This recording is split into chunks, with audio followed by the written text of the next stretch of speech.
जी काही घटना घडलेली आहे अर्थातच गांभीर्याने आम्ही हा विषय घेतला आहे। आतापर्यंत आपण जे आयोजक होते त्यांच्यावरती देखील आपण कारवाई केलेली आहे। अजूनपर्यंत 5 जणांवरती आपण ही कारवाई केलेली आहे आणि अजूनही आपण पुढच्या देखील कारवाई आपण चालू करत आहोत आणि ते चालू आहेत। एकंदरीत त्यांना ते कुठून उपलब्ध झाले त्या व्यक्तीला देखील आपण म्हणजे जो त्यांचा सप्लायर होता त्याला देखील आपण अटक केलेली आहे, त्याच्यावर देखील आपण कारवाई केली आहे। ह्याच्या शेवटी साखळीपर्यंत आपण पोहोचणार आहोत आणि जोपर्यंत शेवटची व्यक्ती अटकेत येत नाही किंवा जोपर्यंत त्याच्यावरती कारवाई होत नाही तोपर्यंत ही कारवाई अशीच चालू राहील। आणि एक मी संबंधित जे डीसीपी आहेत त्यांच्याशी देखील मी चर्चा केली आज सकाळी की अशा जेव्हा आपण इव्हेंट्सला जेव्हा आपण परवानगी देतो त्याला पूर्णपणे आपण त्या इव्हेंट ज्यांनी परवानगी घेतली त्यांच्यावरती निर्भर न राहता थोडं आपलं देखील आपण तिथे कारवाईच्या दृष्टीने आपण लक्ष ठेवलं पाहिजे। आणि अशा इव्हेंट्समध्ये ह्या गोष्टी जास्त घडत असतात, जिथे तरुण एकत्र येतो त्या ठिकाणी त्या तरुणांना टार्गेट करायचं काम तिथे एजंट्स काय दलाल तिकडे ते करत असतात आणि म्हणून त्यांना थांबवण्याकरिता आपण काही उपाययोजना केल्या पाहिजेत। त्या दृष्टीने पावलं उचलणं आवश्यक आहे आणि त्या दृष्टीने जे काही योग्य पावलं उचलायची तर नक्की मी उचलू।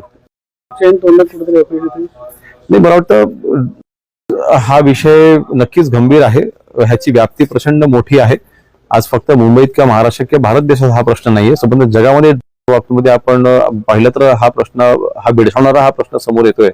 आणि आज देखील आज मुंबईमध्ये आपण जवळपास 30 कोटी आपण कारवाई केलेली आहे आणि अशा कारवाई डेली आपण करतोय, रोजचा रोज आपण करतोय। मगाशी देखील मी मागे देखील उल्लेख केला होता की बनवणं हे अतिशय सोपं झालेलं आहे, म्हणून त्याचं डिस्ट्रीब्युशन हे सोपं होतं आणि मग परंतु ही पूर्ण साखळी तोडण्याकरिता आपलं जे काही अँटी नार्कोटिक टास्क फोर्स आहे तो देखील तत्परतेने काम करतोय आणि आपण अतिशय प्रभावशाली अशा कारवाया आपण महाराष्ट्रामध्ये आपण करत आहोत।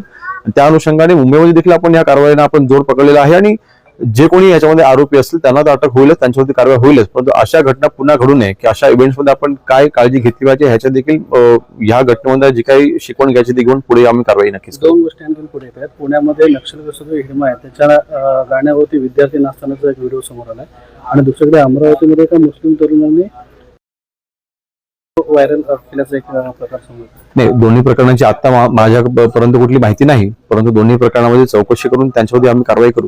अशोक खरा त्यांची पत्नी सापडत नाहीये याच्यावरून एक टीका केली जाते की का नेमकी अपयश काय आहे? मला वाटतं अपयश असं नाही, एसआयटीच्या मार्फत जी काही चौकशी चालू आहे त्याच्यामध्ये अशोक खराच्या या प्रकरणामध्ये कुठेही हे काही होणार नाही याची दक्षता माननीय मुख्यमंत्री महोदयांनी स्वतः पहिल्या दिवसापासून घेतलेली आहे। आणि ज्या ज्या व्यक्तींच्या अवतीभोवती हे प्रकरण फिरत आहे त्या प्रत्येक व्यक्तीची चौकशी आपण करत आहोत आणि जे कोणी दोषी असतील त्यांच्यावरती आपण कारवाई देखील करू आणि जे कोणी आज वॉन्टेड आहेत किंवा ज्यांना आपण ताब्यात घेणं आवश्यक आहे त्यांच्यावरती देखील लवकरच अटकेची कारवाई होईल।